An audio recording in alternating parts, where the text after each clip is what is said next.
Hey guys, welcome to our Blue Apron Thanksgiving video. Now, anyone who knows us knows that we love Blue Apron. We've been getting it for well over 6 years now. We've never spent Thanksgiving at home before, but due to it being 2020, our plans had to change. We decided to order the Blue Apron Thanksgiving meal in a box. The entire meal is in this box, and I would like you to join us on this journey through our Thanksgiving dinner. We will be documenting the entire meal process from beginning to end, starting with the box that just came in the mail.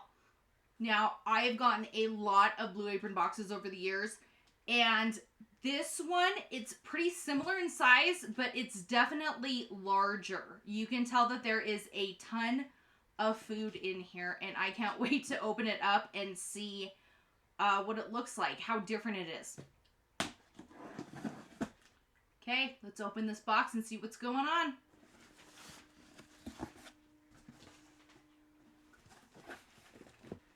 Right away, I can see that this box is filled to the brim. And it's a different type of packaging material than they normally have. Normally, Blue Apron uses foil bags with ice packs in it, and this is a different type of material. It says that it is an insulated liner made from recycled cotton. This probably has to do with the fact that this box is larger than a normal Blue Apron box. So there's different liners being used. So the first thing that I see here is this is not my normal inserts that come with a Blue Apron meal. It has been packaged in a nice little cookbook that folds out, and then all of my dishes that I will be preparing are on the cards inside.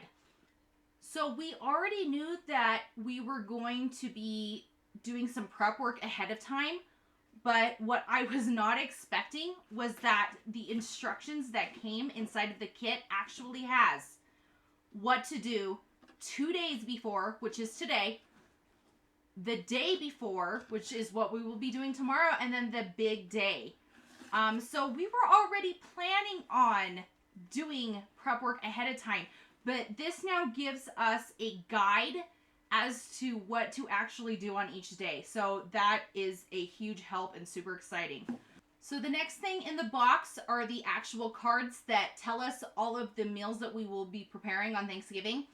So the things that came in this meal kit, instead of your normal turkey, we got a spice roasted turkey breast and Skillet Poblano cornbread, pimento cheese mashed potatoes, sage gravy, and cranberry relish, roasted carrots in ginger syrup and mushroom-braised greens, and then for dessert, a peanut-glazed apple and persimmon crumble. I know that these are a little shiny and hard to see, so I apologize. So now that I have my actual Thanksgiving guide and all of the recipes that I need, I'm going to go through and take out my ingredients and make sure that I have everything that I need. One of the great things about a Blue Apron meal kit is that all of the ingredients that you need to make your dish is provided for you. The only thing you need to provide yourself ever is salt and pepper and olive oil.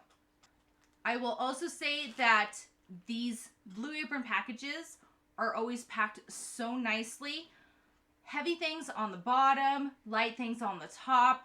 Things never come damaged. If you ever do come across something that is damaged in the mail, like I've before had an egg break or something like that, I've contacted the company and they have given me a refund within a couple days. So it's time to go through the box and see what's in here.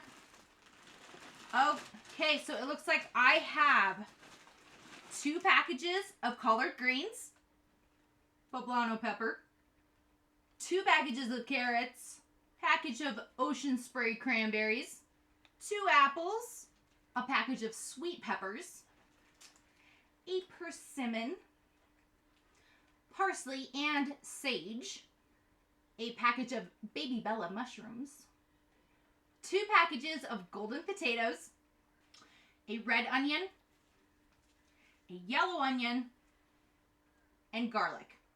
So the next thing in the box here are the knickknacks. If you don't get Blue Apron meal kits, you might not know what knickknacks are. It's basically all the extra small ingredients that you might get, and they're all packaged into one bag for convenience. It's small things like spices, small things of cheese, nuts, things that might get lost in this great big container. So I have my knickknacks for the carrots and collard greens, the cornbread and crumble, and this one has everything I need for the turkey, mashed potatoes, cranberries, and gravy. Down in the bottom of the box is where I should find any meats that I have. They package these nicely with ice packs to keep them cold. It is rather cold and wintry outside today, but this is super nice in the summer. It keeps my meat frozen when it's traveling and arriving here. And down at the bottom of the box, underneath the ice pack, is my turkey. So there you go. That was everything that we needed in order to make our Blue Apron Thanksgiving feast. Honestly, the volume of food was not as much as I was expecting it to be. It does feed 6 to 8 people, so we're expecting to have a ton of food left over. The one thing that we noticed, though, that was lacking from this meal was bread. So we got out our trusty Paul Hollywood's bread book, and we will be making some baguettes to go with our meal. So now I'm going to get everything put away in the refrigerator, and then we will finish up by making sure that we do everything in our guide for day 1. If we look in our guide, we are 2 days before Thanksgiving, so we should be following all of our steps for 2 days before. 2 days before, it is not as involved as I thought it was going to be when I first started reading this, but it says for 2 days before, set yourself up for success. Read through the instructions for each recipe. Make sure that you have all the equipment that you'll need along with salt, pepper, and olive oil. Organize your ingredients by dish. That way you won't be left searching through the fridge at a crucial moment. Honestly, we're probably going to do that a lot more tomorrow when we start with our prep work for our Thanksgiving meal. But that is it for today. I will see you tomorrow for day 2. It is day 2 of our Blue Apron Thanksgiving. So if I look at my Blue Apron guide, it says that we are the day before Thanksgiving, which we are. So let's go ahead and we'll read the instructions for what we should be getting done today. So the guide is actually telling us to make a few dishes ahead of time. Cooking dishes ahead gives the flavors time to meld and will help things run smoothly on Thanksgiving Day. The gravy, collards, and cranberries may even taste better when prepared in advance. So this is actually suggesting that a couple of the recipes might taste better the next day, so they want us to cook them ahead of time. We haven't decided on that yet.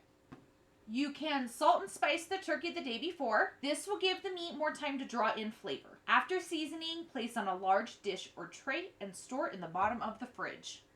And the last thing it says to do today is that if you are serving wine, it's time to set the white wines in the fridge to chill. If your fridge is too packed, don't worry. Just set the wine in the fridge the next day when the turkey goes in the oven. We do have a bottle of wine that we're going to be drinking with our dinner tomorrow, so we will make sure that we get that in our fridge today. Before we do anything else, we are going to be starting with our bread though, because it does take several hours to make, and we would rather have that done ahead of time. Hello, and welcome to day 1 of our prep work. Today we're making bread because it's got several hours to rise, so we're going to go ahead and get that done today so we don't have to do it tomorrow. We'll be using a recipe out of Paul Hollywood's breads books, famous from Great British Baking Show. We're going with a classic baguette. We decided to use a stand mixer today instead of trying to work it by hand, because why not? We'll be using a dough hook on our mixer, so we'll go ahead and get that on there.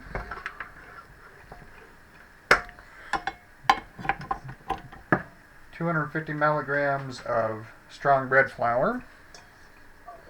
And then we'll go ahead and do 5 grams of salt on one side of the bowl. 5 grams of active, dry, fast-acting yeast on the other side.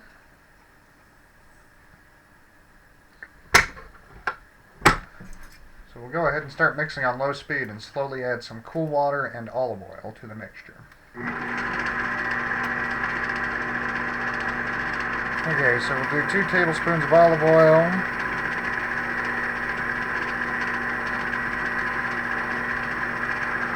(180 milligrams of cool water).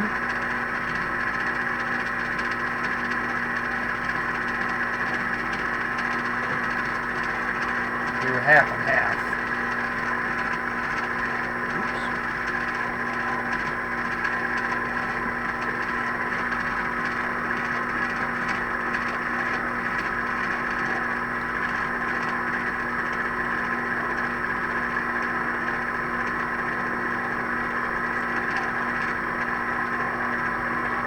Starting to form into a dough mixture now. Run it on low speed for a little while to get everything incorporated, then get it on high speed to start the kneading process. So we need to let the low speed incorporate everything for about 5 minutes on low.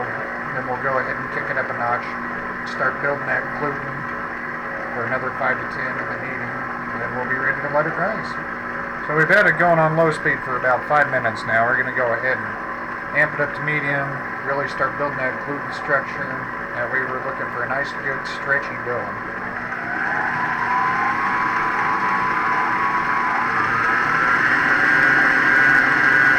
We're going to go this way in 5 to 10 minutes. We're looking for a good stretch and nice glossy sheen.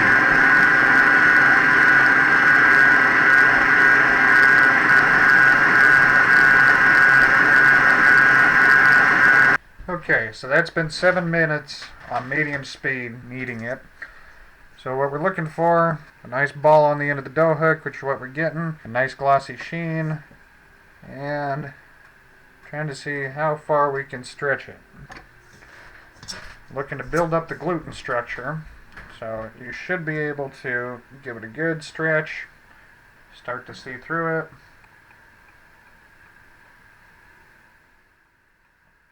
And it could actually probably go back a little more. Go ahead and finish it kneading for another 3 minutes and check it again. Yeah, that's not ready.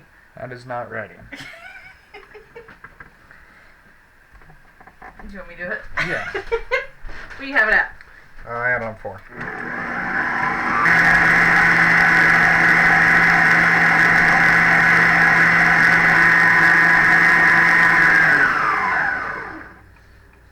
Okay, so that's been the full 10 minutes. Let's see what it's like now. Nice ball, nice shine, not as tacky as it was. And we are able to get a really good stretch on that now. So, I think we are ready to turn it into a bowl and let it rise. We need a lightly oiled bowl to turn it into.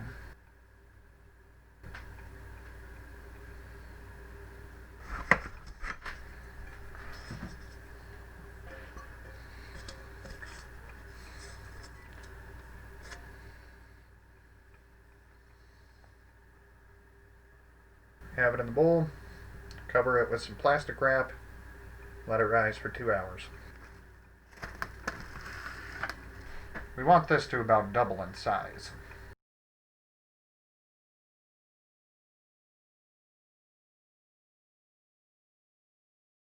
Okay, so it's been about 2 hours now, and this thing has well over doubled in size. Now we're going to knead it a little more, shape it, let it rise again.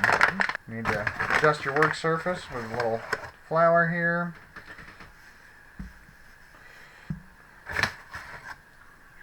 I just got flour all over myself. So we'll go ahead and turn this out, and you can see it's got a lot of air in here. We're going to have to knock that air out.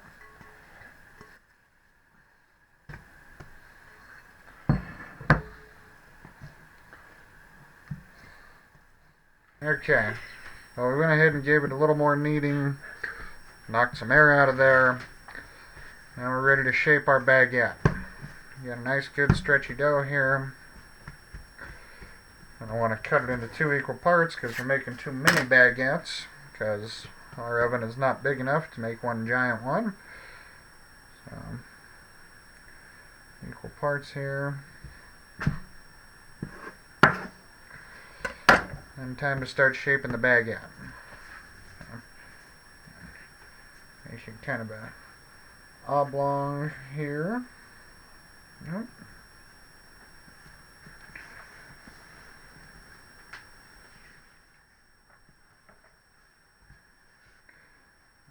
Fold the sides in.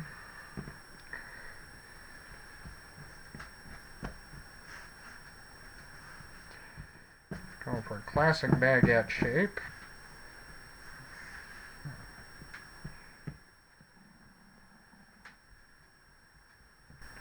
Going for substance over style here.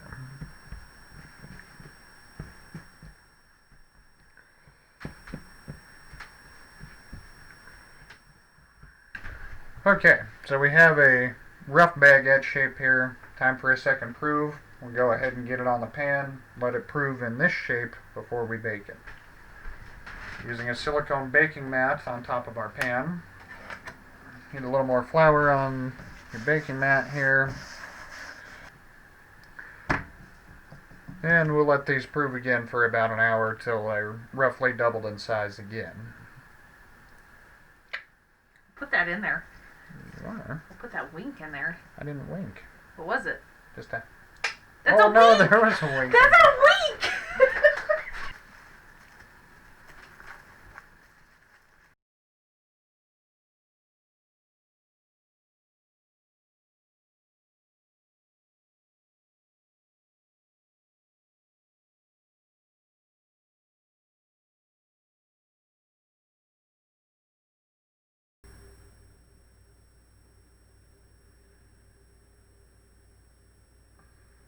Got our nice score marks in there.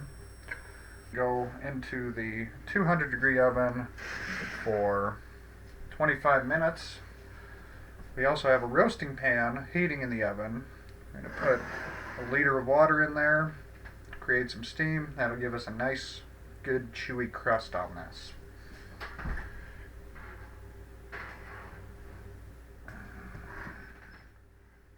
Ooh.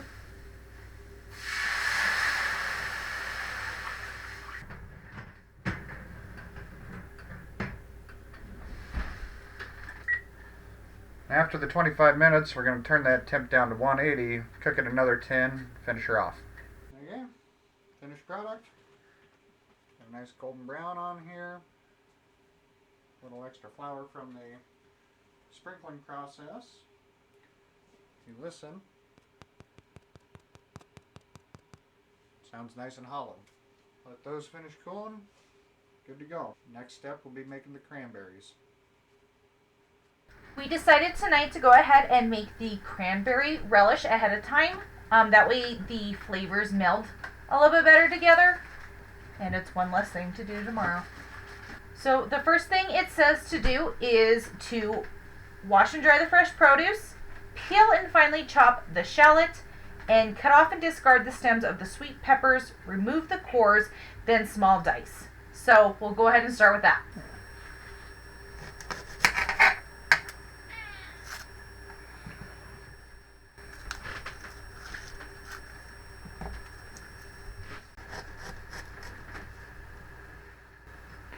Finally chopping the shallot.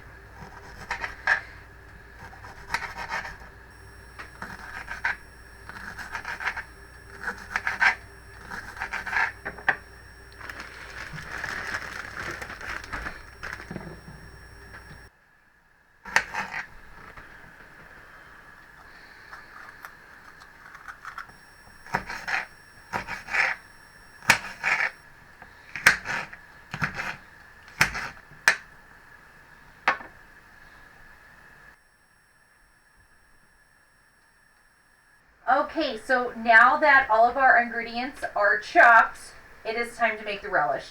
So the first thing it says to do is in a medium pot, heat a drizzle of olive oil on medium high until hot. So we're going to go ahead and do that. Now we're going to add the chopped shallot and the sweet peppers to the pots. We're going to season with salt and pepper, and we're going to stir it while cooking for 3 to 4 minutes.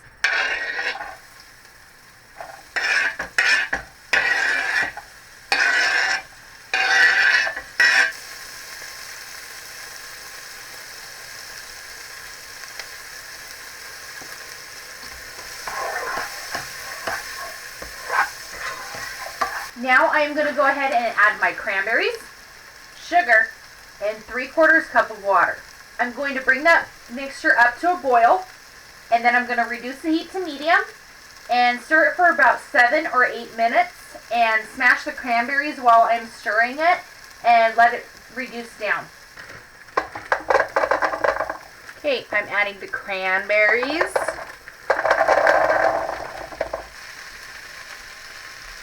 Sugar.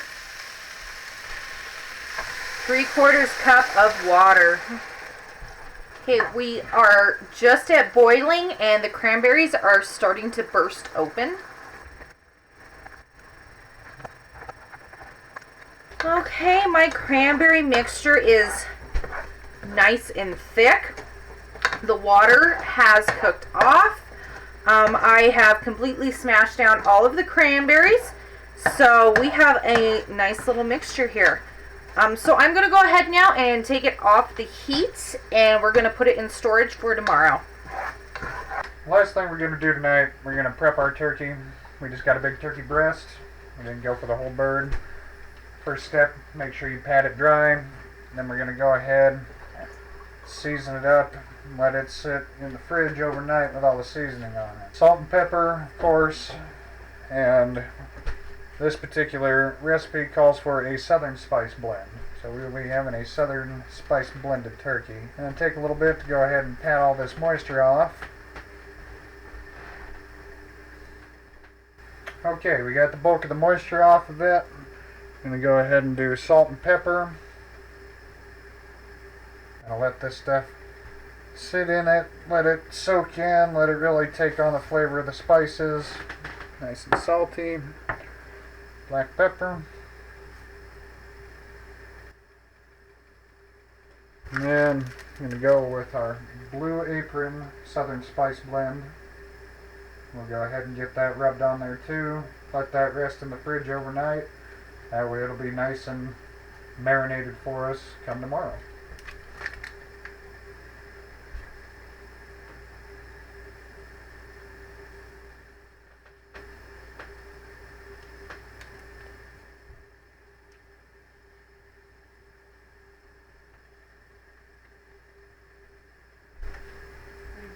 And we'll just let it ride like that all night.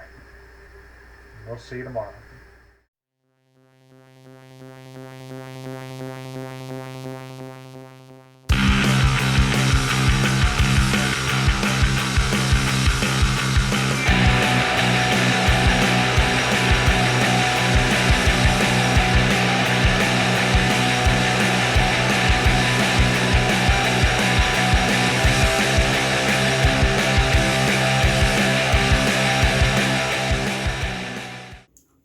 So today's the day.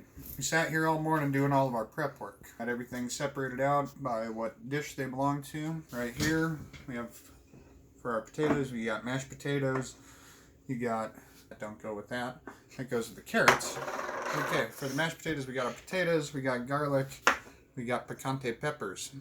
For our cornbread, our skillet cornbread, we got our cornbread mix, garlic, onion, poblano peppers. All the dairy ingredients I've left in the fridge. This is also going to have Gouda involved. Mashed potatoes are going to have white cheddar involved. For our collard greens, which we didn't prep because we didn't have enough bowls or room for, we got some mushrooms rehydrating. We got our baby portobello mushrooms, red onion, soy sauce, rice vinegar, and crushed red pepper. For the gravy, it's going to be your standard gravy. We got our broth and our demi-glaze in the fridge. We'll be adding some sage to that. For our dessert, we're making an apple and persimmon crumble. So we got chopped apples and persimmon in here. We have the rest of the ingredients in the fridge. They didn't require any chopping or anything, so we're just going to pull them out as we go. I'm going to make some glazed carrots. We got our carrots here, ginger, pistachios, golden raisins, parsley, as well as some honey. And we made our cranberries last night. Let them soak up all night. So they'll be good to go. Got them warm in the room temp. And we also pulled the turkey out, let it warm up, so that way it'll bake nice and even, get that to room temp before we fire it up.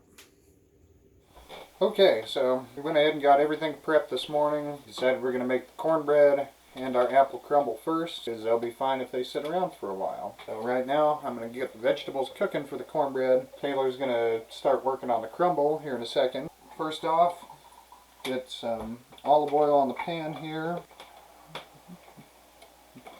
For the cornbread, add an onion, Poblano peppers, and a little salt and pepper. And get these softened up for you.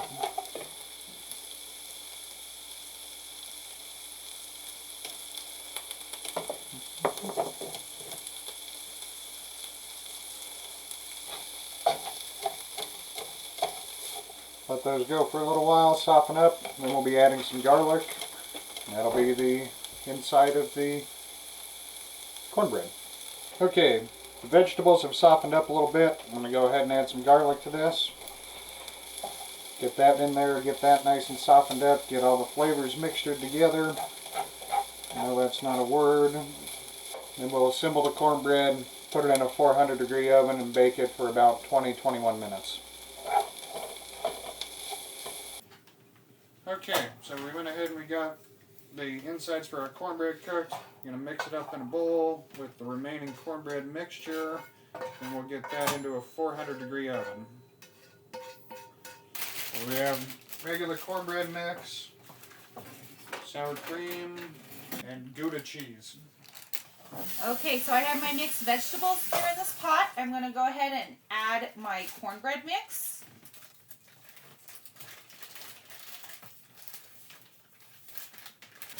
Sour cream.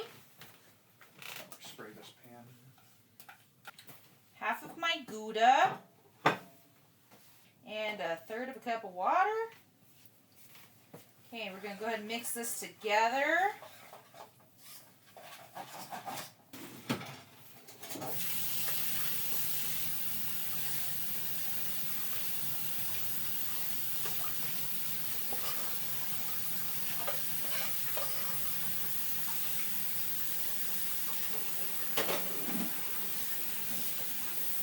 Okay, so I'm going to sprinkle the top now with the remaining Gouda cheese.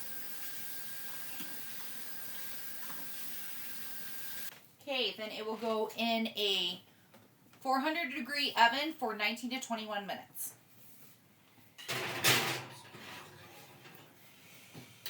Okay. I'm going to throw the apple and persimmon in. Get these softened up in here. There's our maple peanut mixture. Going to do a tablespoon of flour in there as well. And a little bit of salt.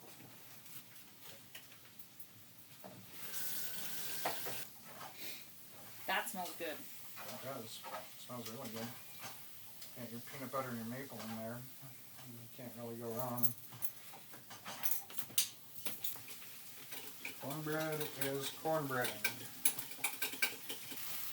Okay, all of our ingredients are thoroughly combined. Fruit's starting to soften. It is going to bake for longer, so we don't need to get it real soft. So I'm going to go ahead and put it in the baking dish. And Taylor will assemble the crumb topping.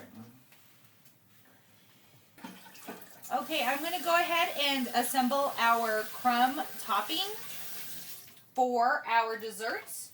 So the first thing I needed was another ounce of butter that has been melted. To that I will add some brown sugar, a spice blend containing white pepper, nutmeg, ginger, and clove, 2 tablespoons of olive oil,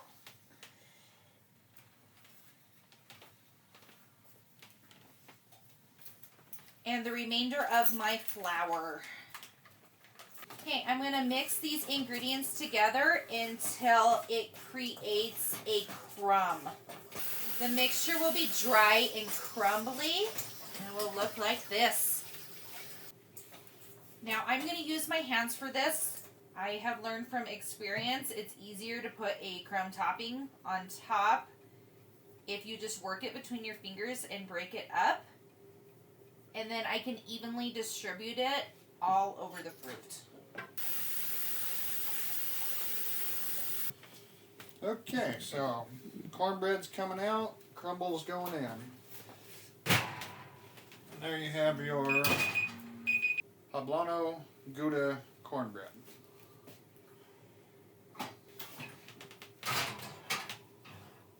And the crumble's going in for 26 to 28 minutes. Also at 400. Like I just been locked out of there. So while our dessert is in the oven, I'm going to go ahead and start on the potatoes. I'm going to go ahead and get a large pot filled with water and get it to boiling. Alright, while we're getting the water boiling for the taters, I'm going to start on the collard greens. There's a couple last minute prep things we did have to do we weren't able to get done earlier. We had to rehydrate these mushrooms, so I'm going to go ahead and pull those out, chop them up. Right now I just got a pot warming up on the stove. I'm also going to have to cut the collard greens. We didn't have any room to cut them beforehand, so we'll go ahead and get all this started while those are getting ready to make the potatoes. Alright, so for the collard greens, we're sauteing our baby portobello mushrooms, some red onion, some crushed red pepper flakes. Then we're going to go ahead and start adding the greens and everything else. Into a pot with oil in it. Okay, I'm going to go ahead and check the crumble now. Our alarm went off. Ooh, yeah, this crumble got a nice golden brown. Look good to you? Looks good to me. Would you mind scooting that thing that's about to stick his tail in Gibbs. the oven? There you go. Nice golden brown topping on the crumble. Need to let that sit. You can hear it still goobling in there. Now that our oven's open too, once I get these collard greens started, by that I mean wait for the stove to heat up, we're going to go ahead and put the turkey in because that's going to take a while in there. Okay, we got some heat back in here, got the mushrooms started. There's a lot of mushrooms. We like mushrooms. Right now it says mushrooms, onion, some crushed red pepper flakes. Get this reduced a little bit, and then we'll add everything else.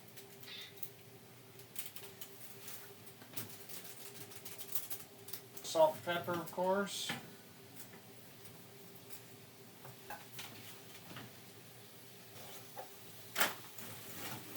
And our water for the potatoes is just about ready.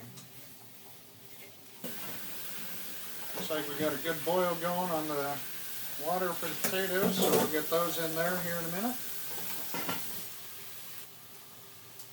The water for my potatoes is boiling. Just enough to fog up the camera. So I'm going to go ahead and add these golden potatoes to my pot of boiling water, and they're going to boil for about 20 minutes.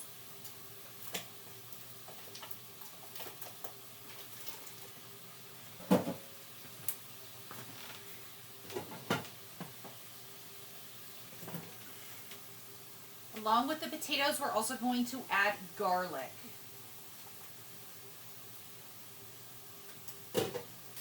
My mushrooms and onions have reduced down. Time to start getting everything else in. I got a ton of collard greens. My rehydrated mushrooms with the liquid. Soy sauce. More collard greens.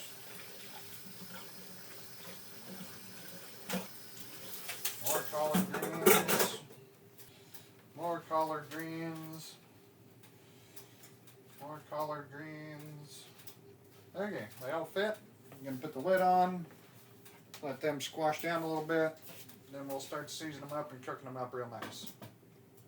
Okay, so we had our turkey marinating overnight in the spices. We're going to take it out of the bag now and put it on a pan. We're going to rub it down with some butter, and then we are going to bake it in the oven at 400 degrees for about 1 hour.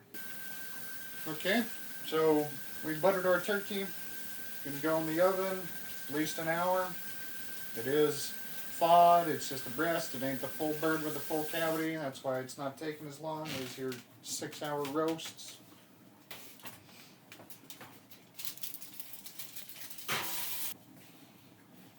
Check these greens. See if they're starting to... Oh yeah, the greens are finally starting to reduce. Start wilt down. It's good.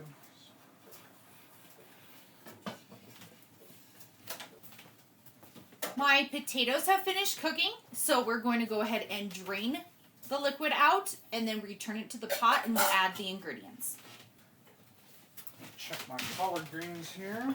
Nice and wilted. And keep going for a little longer. Make sure them collard greens get nice and tender. They're kind of a tougher vegetable, so you need to make sure you cook them nice and long. Now I'll get out of the way. Okay, my potatoes are now drained, so now I'm going to add my liquid back to it.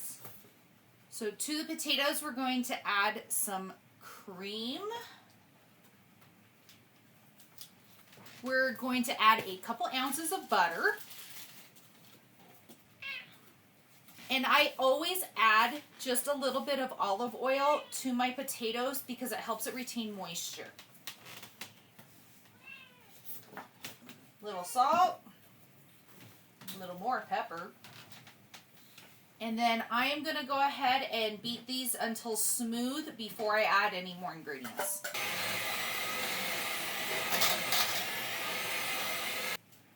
Now that my potatoes are nice and smooth, I'm going to go ahead and first add and mix in my sweet peppers.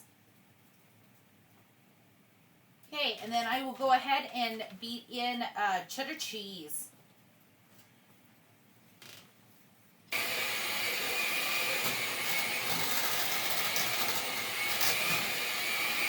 And we'll just put a lid on that, keep them warm until we're ready. Alright, now the collard greens are looking really nice. Not all of, but a lot of the liquid is reduced, which is what we're wanting. Greens have a very nice, dark, deep green kind of opaqueness to them. Mushrooms are soft. See if they need a little salt and pepper. We'll set those aside with a lid on them. Keep them warm. And then we'll start on our last little bit that we have to do. A little more salt and pepper.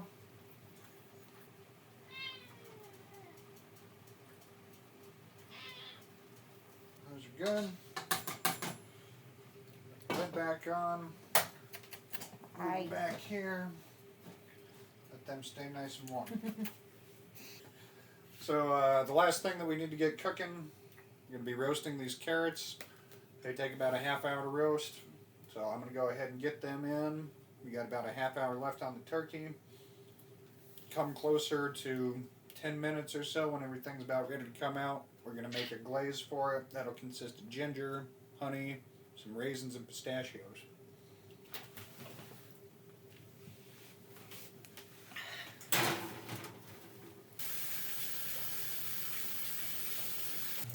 Okay, so the carrots have been in there about 25 minutes or so. They're getting soft. I just checked them with a fork, getting tender. So now we're going to go ahead and make the glaze that we're going to glaze these carrots with. Okay, so for the glaze, for the carrots, it's going to be ginger, golden raisins, honey. You were talking to me. I know you did, that's why I said it like that. Then we're also going to need, hint hint, a quarter cup of water. I think the hint was for me. The hint was for you. Water in there now. We got our honey ginger raisin glaze that we're going to glaze these carrots with. And on top of that, after we glaze the carrots, we're going to top them with some parsley as well as pistachios. Okay, so we're getting close. We're going to go ahead and get the gravy started as well. For the gravy, we got our broth, butter, chicken demi-glaze, some rice flour for thickening, and we're also putting sage in there this time around. Alright, Taylor's going to watch this stuff thicken. That's the glaze for the carrots. I'm going to start working on the gravy. First thing we're going to put in there is some butter. We got this pan here warming up. So we're going to do butter, tablespoon of rice flour for thickening. We're going to be whisking this. Then we're going to add broth, chicken broth, and then demi-glace. And cook that down, thicken it up a little bit. Then we're going to go ahead and add those sage leaves in, just for a little kick of flavor. Okay, butter's going into the gravy. Get this melted, and we'll be adding a little flour. So we're browning this butter a little bit. And it'll be time for the liquids. Okay, starting to brown. Gonna go ahead and add some broth before it's beyond brown. The broth may splatter. We'll also be adding the demi-glace. I'm gonna go ahead and add a little pepper as well. That's all right with you. Because we are peppery people. We are peppery people. Let all this incorporate, let it slightly reduce a little bit, then we'll start serving that sage into there. My glaze for the carrots is done. So we took the carrots out of the oven already and put them in the serving dish. So I'm going to go ahead and pour this on top and make sure it's all incorporated together. Gravy is starting to thicken up. So the gravy's starting to thicken up. I'm going to go ahead and start getting the sage incorporated in there, get that flavor working in there.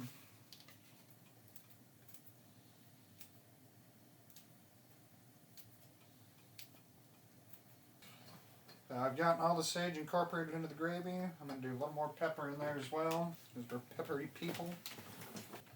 Starting to thicken up nice.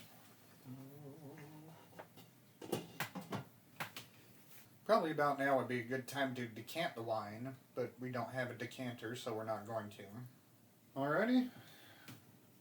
Turkey should be done. I'm going to go ahead and pull it out and we'll give it a look.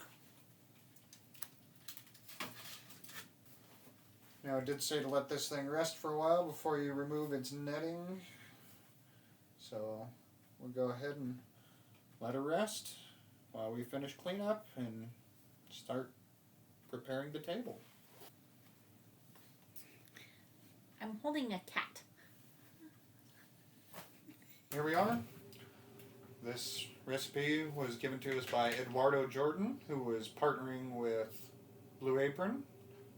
The baguette recipe is from Paul Hollywood, and we also have a Downton Abbey Bordeaux Blanc wine that we're going to be enjoying with our meal.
Make sure you make noise. Oh, oh, oh. I'd like